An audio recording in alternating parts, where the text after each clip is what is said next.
Hey, this is Kaya, the Colorado Property Chick, and of course your preferred lender. Today, I'm going to discuss the pros and cons to moving to Colorado. Are you ready? Let's go.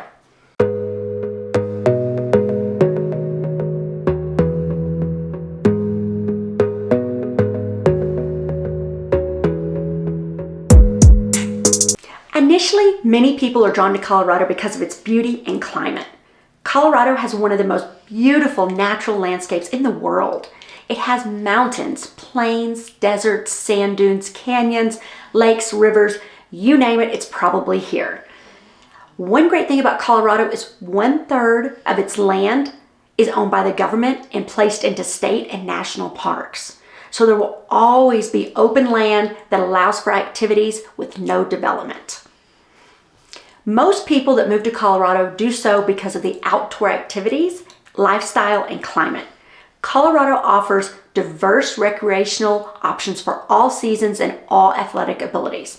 Some of the summer activities include biking, hiking, whitewater rafting, rock climbing, fishing, four-wheeling, canoeing, ziplining, tubing down rivers, and these are just a few.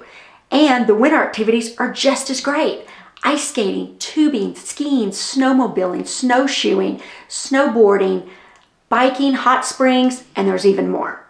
The one great thing about Colorado is there's always something to do. All of these diverse and easy, accessible activities contributes to a great quality life in Colorado. Colorado is ranked as the 7th healthiest state and 12th highest for life expectancy, and it consistently has the lowest rate of obesity in the United States. Overall, Colorado has a great climate with 4 seasons and very low humidity. However, the weather is unpredictable and can change quickly.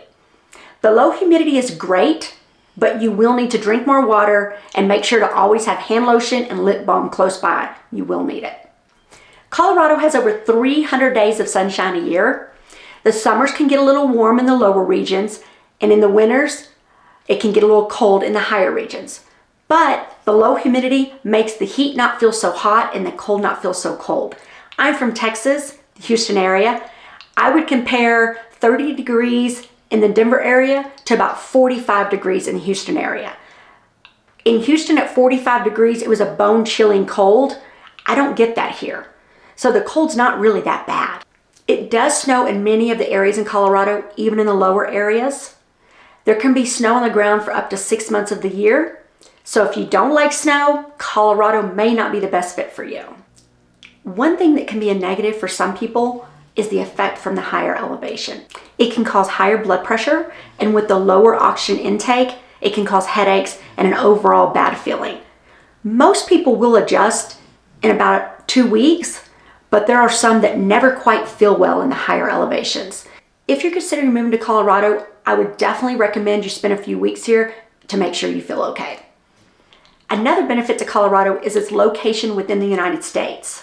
Colorado is bordered by 7 states, so you could do a road trip from Denver, and you could be in Cheyenne, Wyoming in 2 hours, Nebraska in 5, Salt Lake City in 8, and if you wanted to get adventurous, you can be in Las Vegas in 11 hours.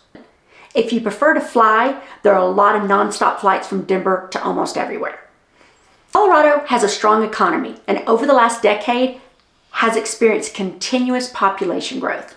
Colorado always has one of the lowest unemployment rates, and the low corporate taxes for businesses helps to bring corporations to Colorado.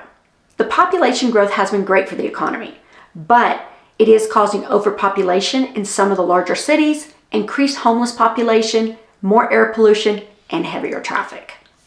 In the larger, lower level cities, the ground level ozone pollution is high.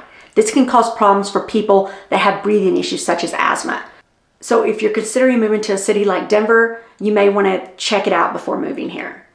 So now that we've talked about all the things there is to do in Colorado and the quality of life, let's talk about Colorado's taxes and affordability.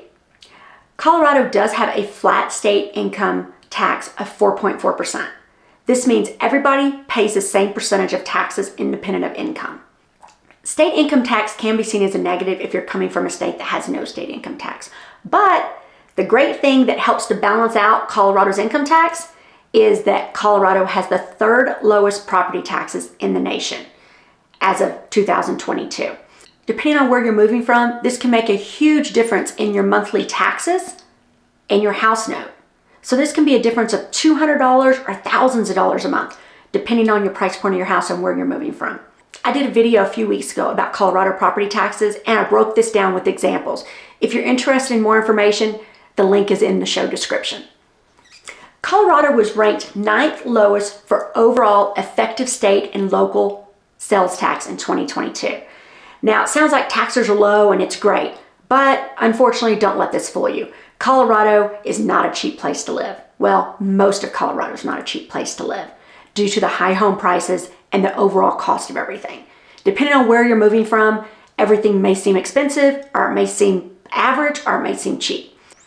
Home prices are about 20% higher than the national average, and Colorado was ranked 43rd for cost of living.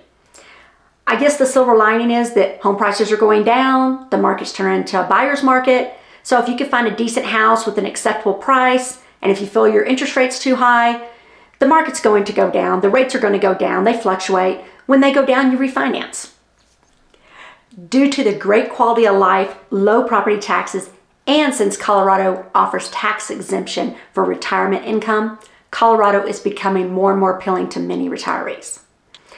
Now, let's get to the extracurricular activities. If you like beer, you're going to love Colorado. Colorado has the 4th most breweries per capita out of any state in the United States.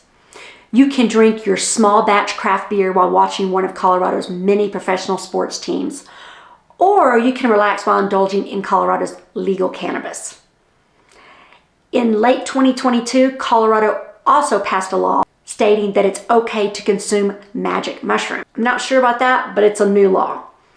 You may find these liberal laws a positive or negative, but the one thing I can tell you is I do not see people sitting around smoking pot.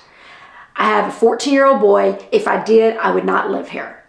Occasionally, I may smell it if I'm in a populated outdoor area or at a concert. Otherwise, I don't even know it's here. Overall, Colorado has many positive things that draw people in each year. The question is it right for you? I'm licensed in Colorado, Texas, Tennessee. Please subscribe. If you have any questions at all regarding real estate, please don't hesitate to reach out to me. Thanks for watching.